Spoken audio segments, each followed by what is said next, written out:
Hi guys, this is Michael from the Board Games Chronicle.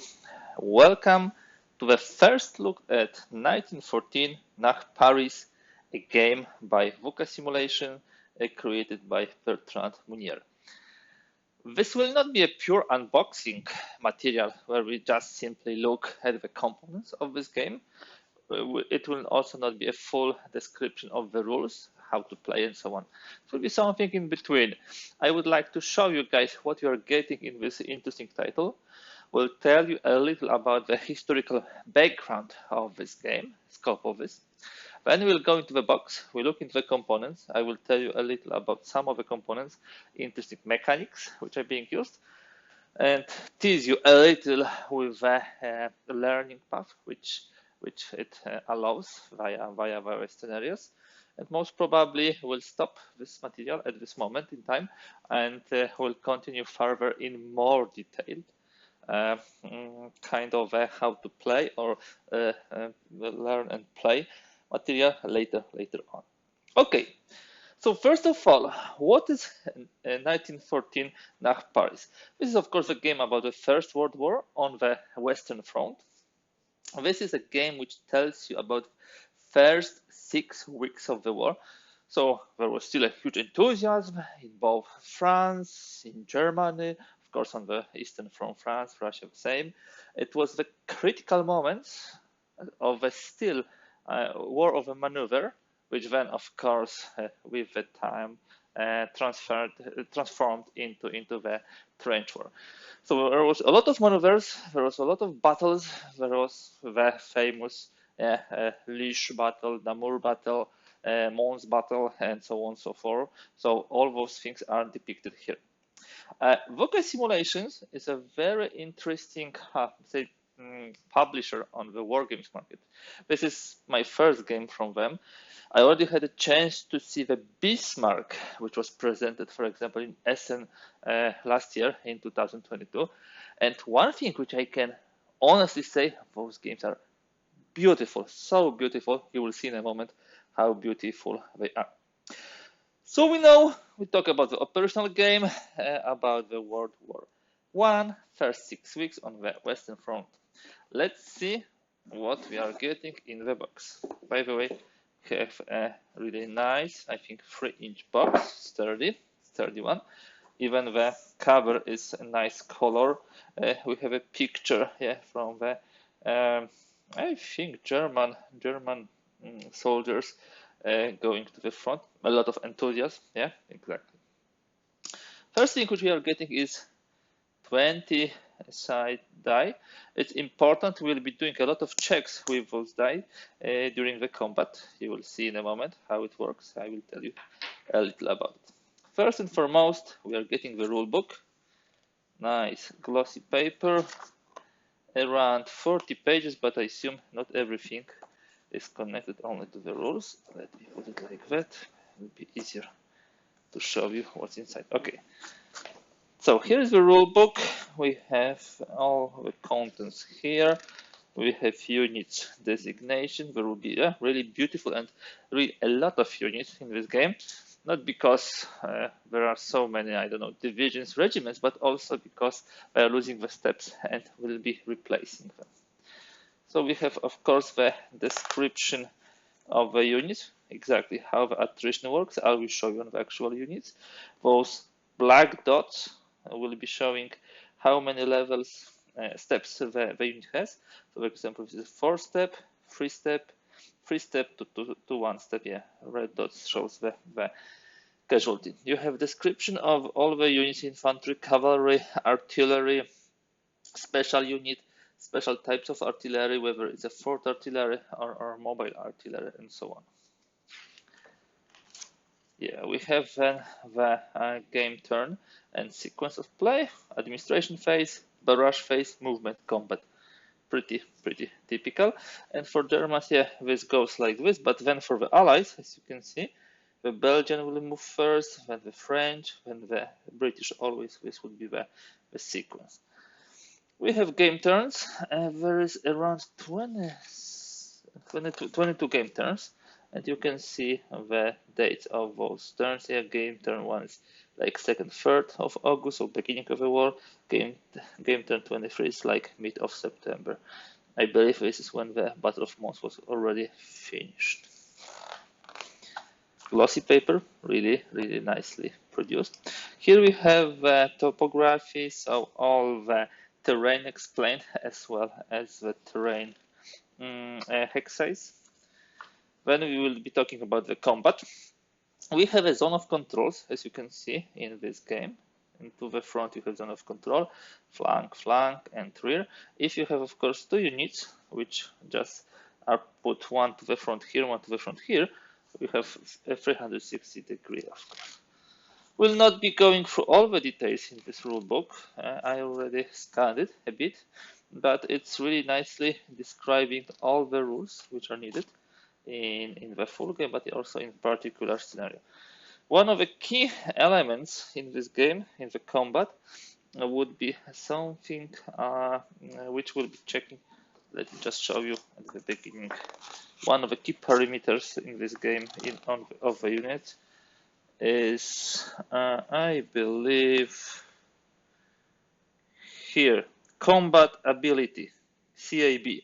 One of the most important elements of this, because usually during the combat you will be rolling a die, 20-sided die, and when you roll less or equal to the combat ability, nothing happens. If you roll more, I think a hit will be inflicted. And depending on the situation on the battle, this roll, combat ability roll, might be, modified -4, +6, +8, depending on the situation on the map. So no combat resolution table, no, not in the regular extent. Yeah.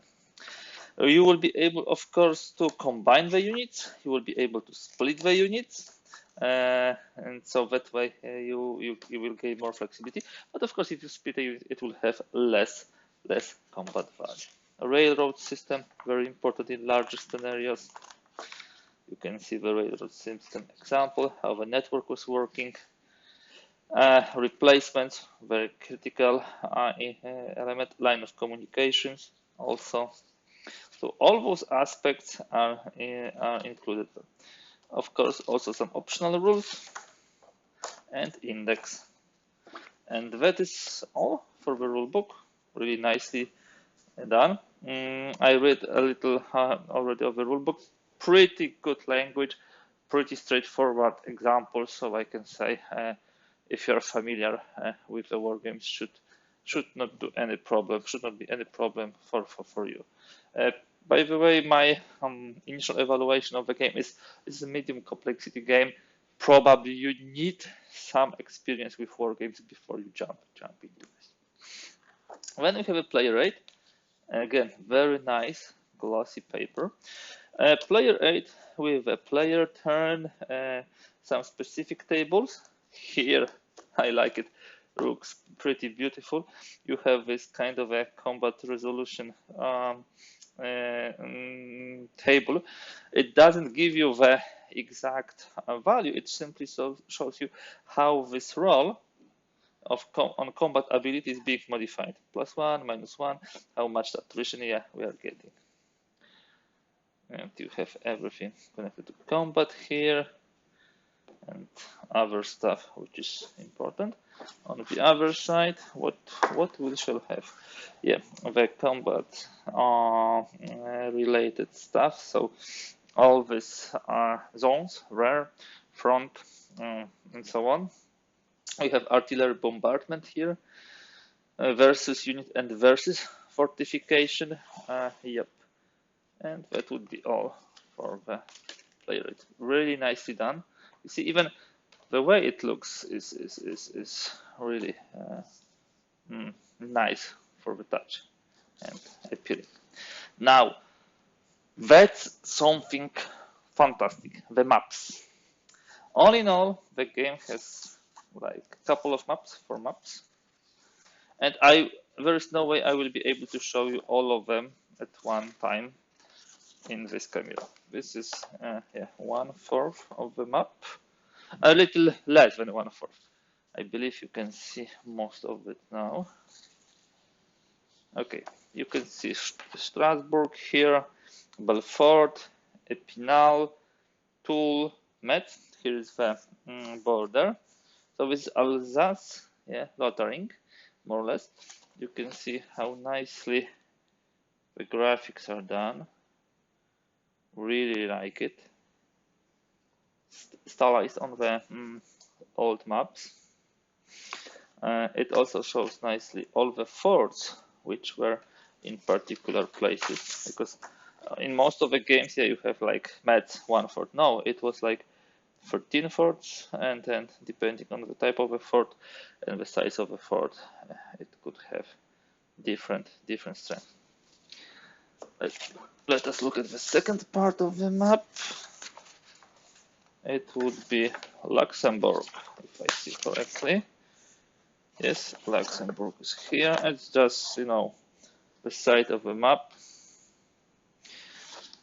And then we have two main large maps, which are larger than what I showed you. And of course, if you combine all four of them, you're getting the main map. So now, let me show this to you. This is Langres, Verdun, of course, very important fort, and the Paris itself, because this is Nach Paris, as we know.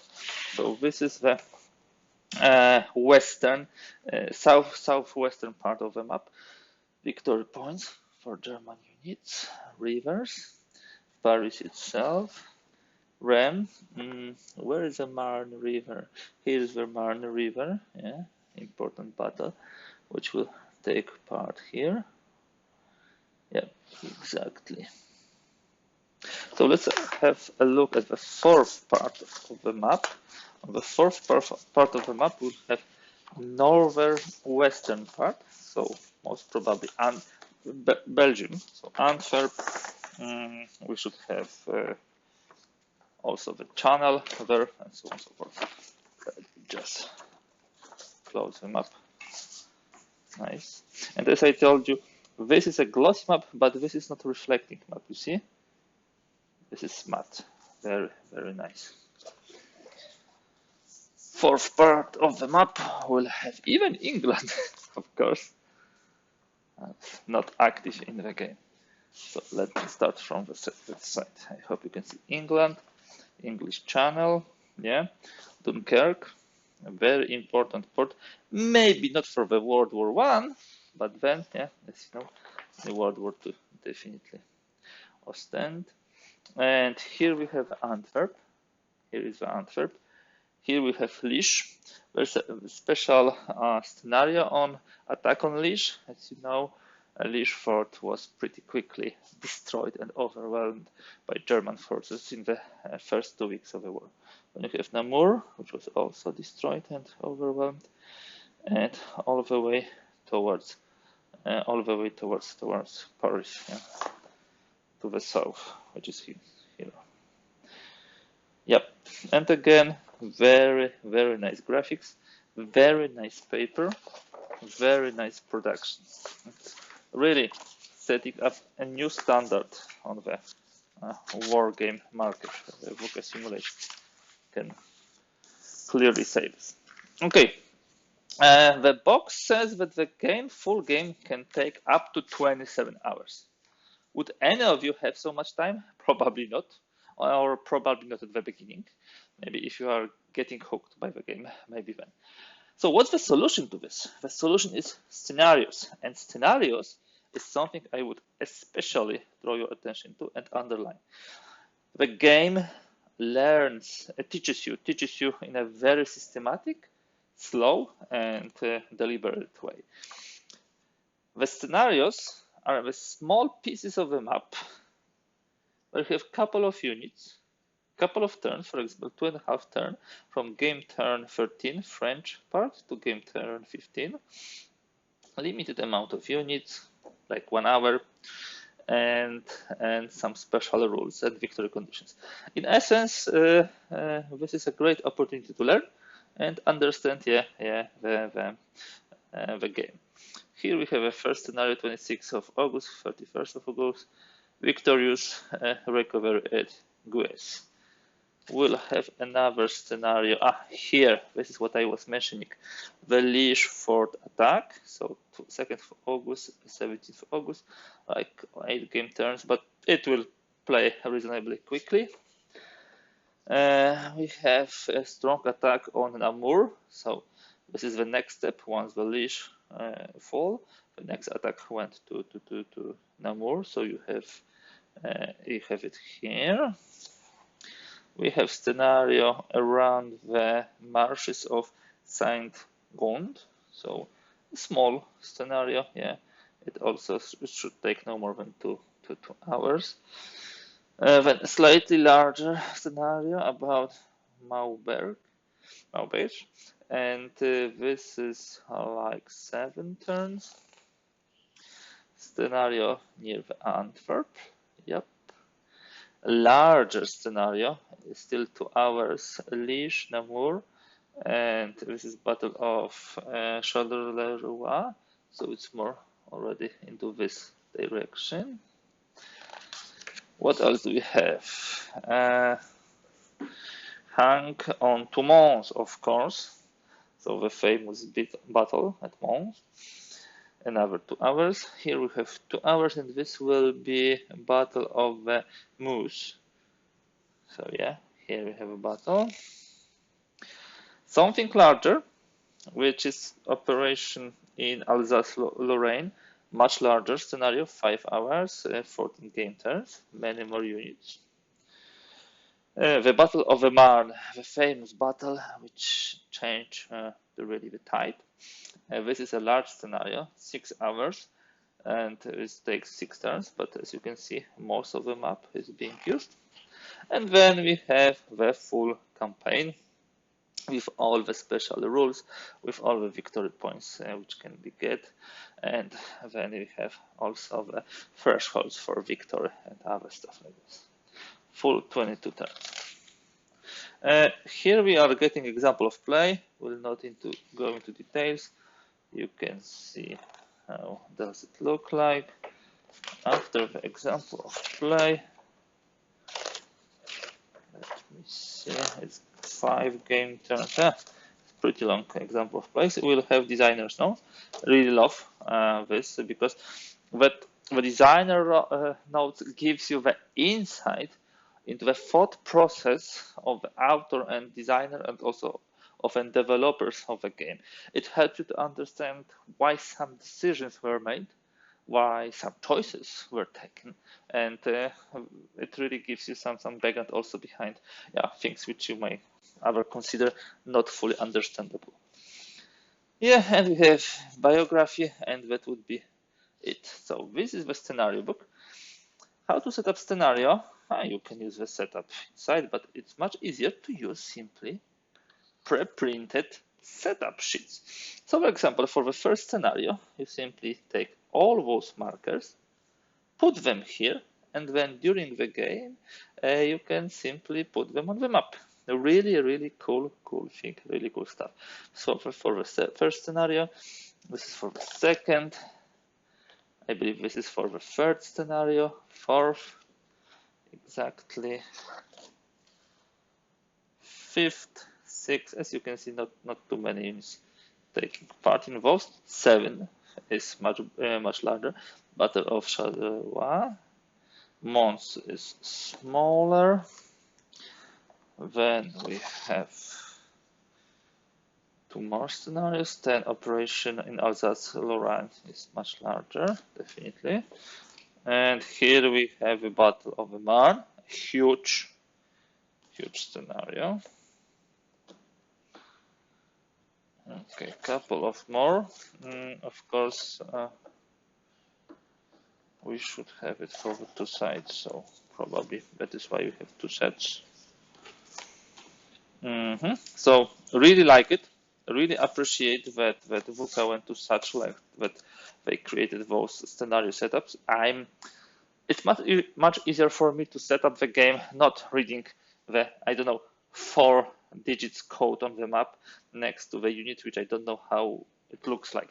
It's much easier for me to identify by the log the unit, put it here, and then set up on the map. Really huge plus for this. What else do we have here? Here we have a game turn track. Yep. Here we have fortifications table.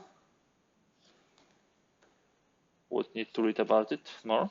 And now the best thing. So you have those nice scenarios, yes? You want to set up them quickly. You get the setup, cards. That helps a lot. You get all the units. You know how to put them on. Now, do you really want to take this huge map and I don't know somehow artificially try to cut the piece where you will play? No, you are getting the standalone maps. Another huge plus for VUCA simulation. For example, when you are playing the first scenario, you are not using those huge maps. You're simply taking this standalone map, set up the units, and play on this map. That's everything what you need.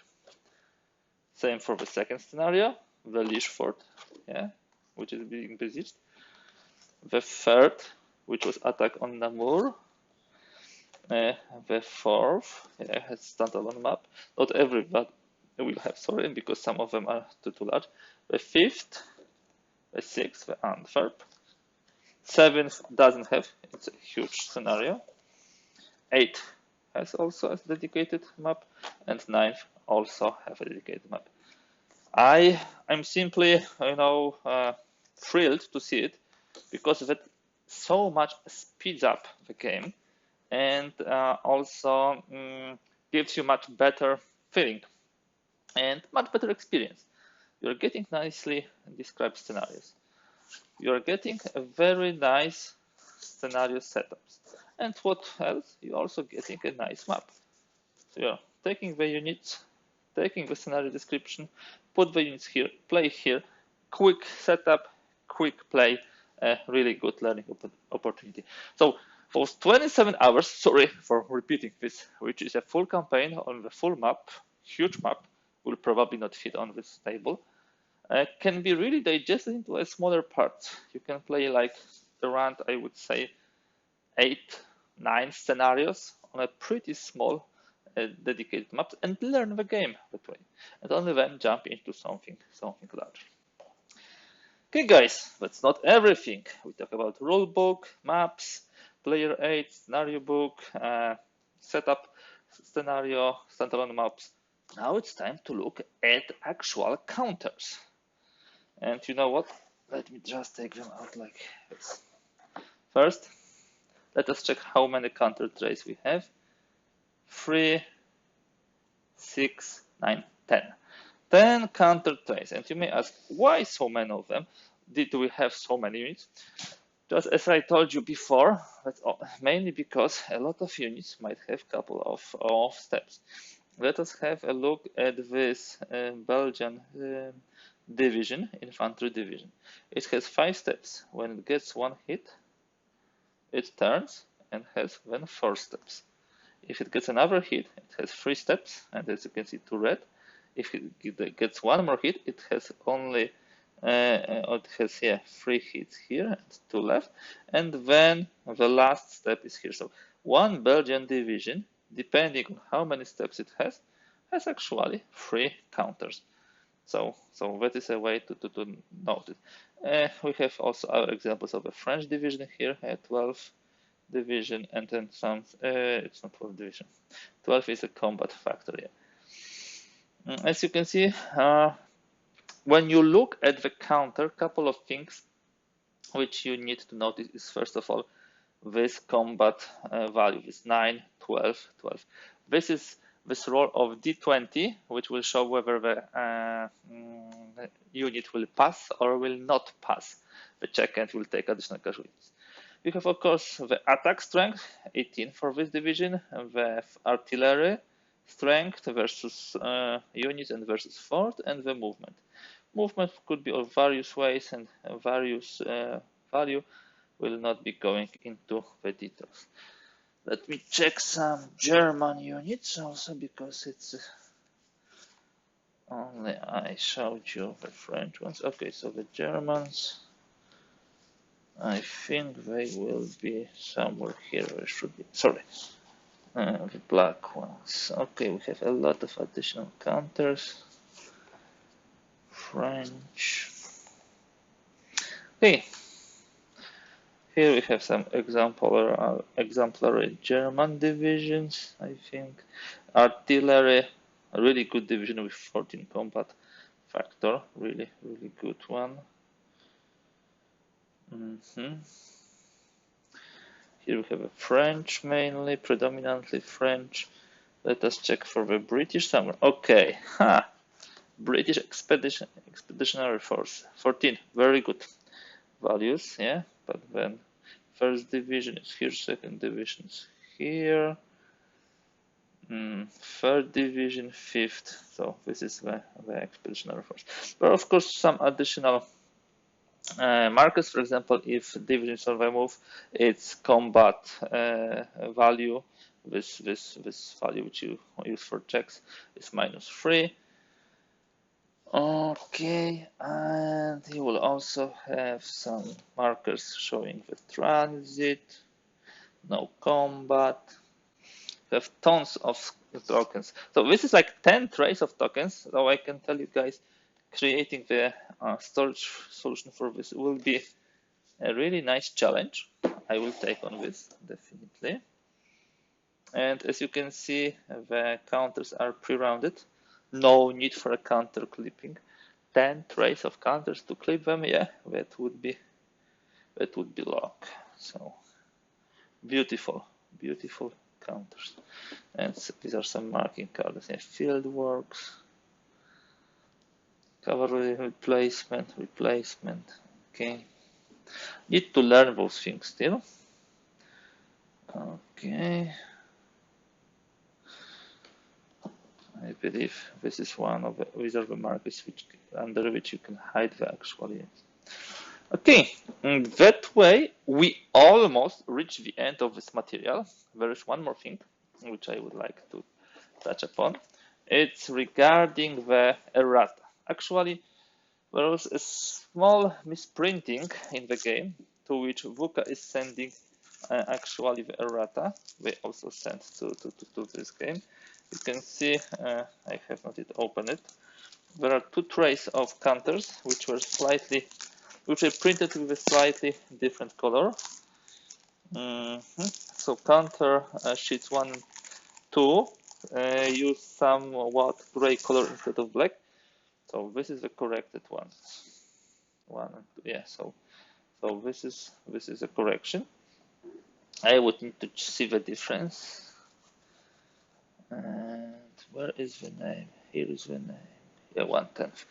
Let me just do the comparison. Not so easy with so many counter trays. Okay, we have 1/10.